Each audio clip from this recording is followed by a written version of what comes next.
In Seoul, you can buy a full Korean meal, rice, soup, and a table full of side dishes for 8,000 won, or just $5. But right across the street, a regular latte can cost even more than that entire meal.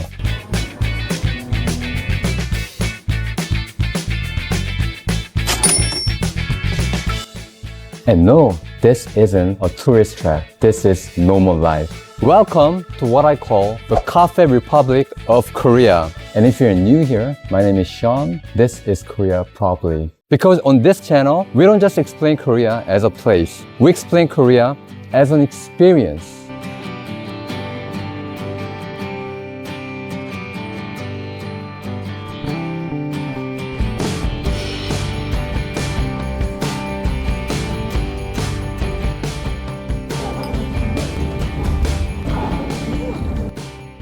In most countries, coffee is cheap fuel, something you grab on the way to work. Drink it quickly, then leave. But in Korea, coffee competes with food.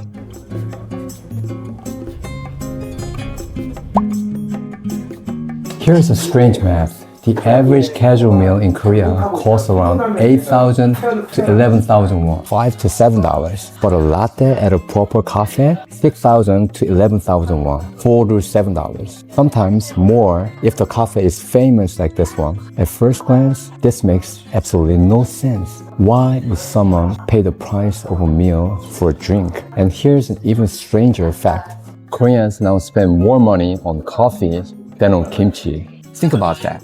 Kimchi is the most essential food in Korean cuisine. It's on almost every table. And yet, coffee spending has surpassed it.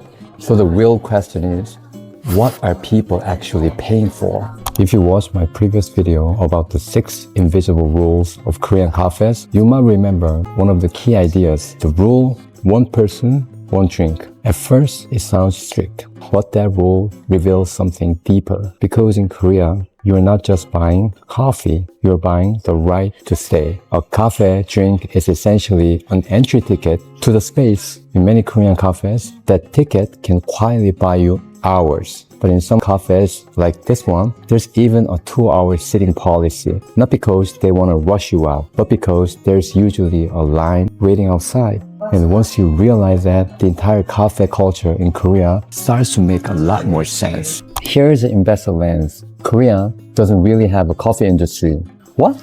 Let me explain. What Korea actually has is a short-term urban leasing industry disguised as coffee. Think about cities like Seoul. Extremely dense, hyper-competitive, and very expensive. Apartments are small. Privacy is limited, and office culture can be intense, so cafe fills a very specific role. They monetize time and space. That latte you order, it's not just a drink. It's a temporary lease. When you buy the coffee, you're effectively subletting a seat in one of Asia's most expensive cities for an hour, 2 hours, sometimes 3. And suddenly, the price starts to make sense because in Korea, the cup of coffee is actually urban real estate. Now, here's where things get even more interesting. Korea has over 100,000 cafes nationwide. That's one of the highest cafe densities in the entire world. So when competition becomes this extreme, price alone is not enough. You need something else. So Korean cafes start competing in a different way.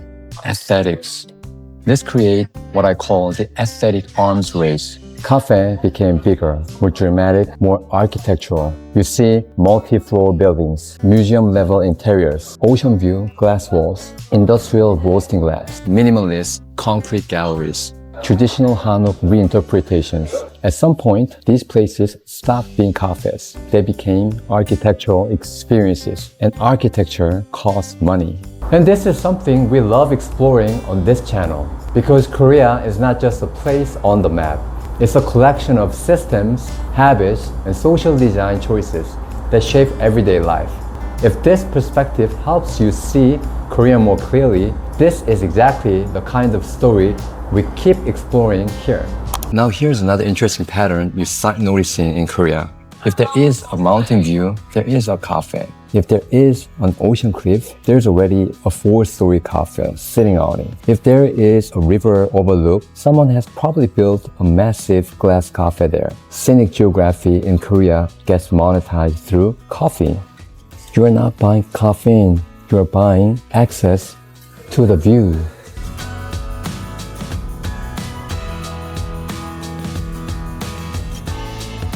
But there's also a deeper cultural layer here. Historically, traditional Korean homes had a space called the sarangbang.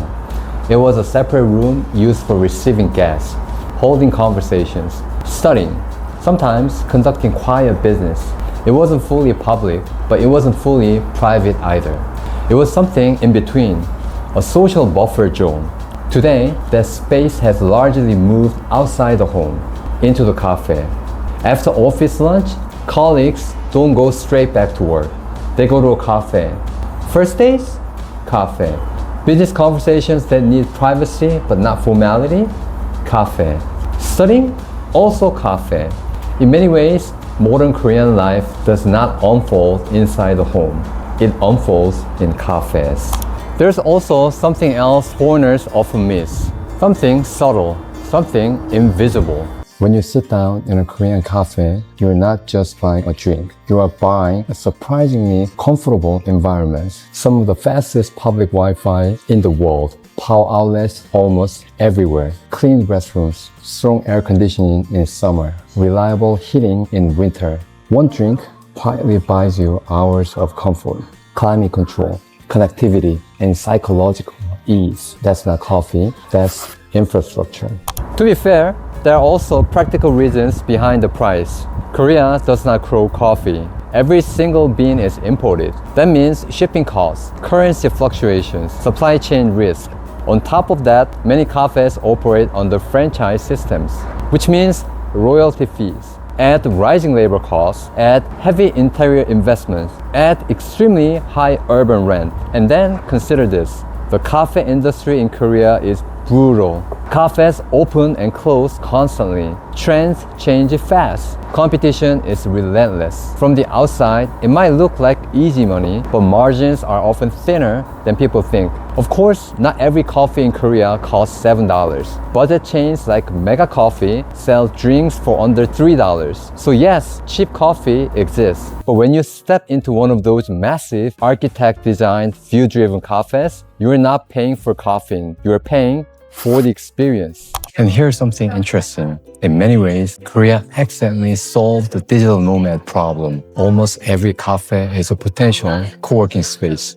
Power outlets everywhere. It is safe, and the internet is consistently fast. If you've actually traveled around the world, you'll immediately understand how unusual that is. Because in many countries, cafes don't even offer Wi-Fi. Or if they do, it's slow, unstable. Sometimes you get a password that expires after an hour. Other places expect you to leave as soon as you finish your drink. I personally lost count of how many times I sat in cafes abroad trying to upload a file or tethering to my phone because there was no reliable Wi-Fi connection.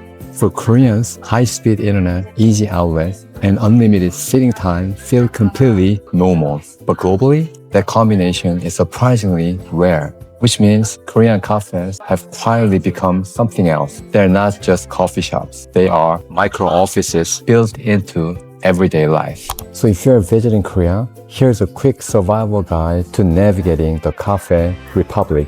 Always order one drink per person. Don't take a 6-person table alone. Scenic cafes like this one usually mean premium prices. Cafes near universities often have the best study vibe. If you want cheap coffee, go to franchise chains. If you want the wow factor, go independent, like this one. So no, Koreans are not crazy for paying $7 for coffee. They are buying space. They are buying time. They are buying design. In Korea, coffee is not a beverage, it's urban oxygen.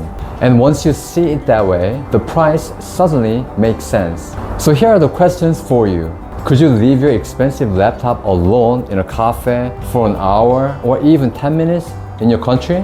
And how much does a latte cost compared to a full meal where you live. Drop it in the comments. I'd love to see how different it is around the world. And thanks for watching, and I'll see you in the next one. This is Sean from Korea Properly.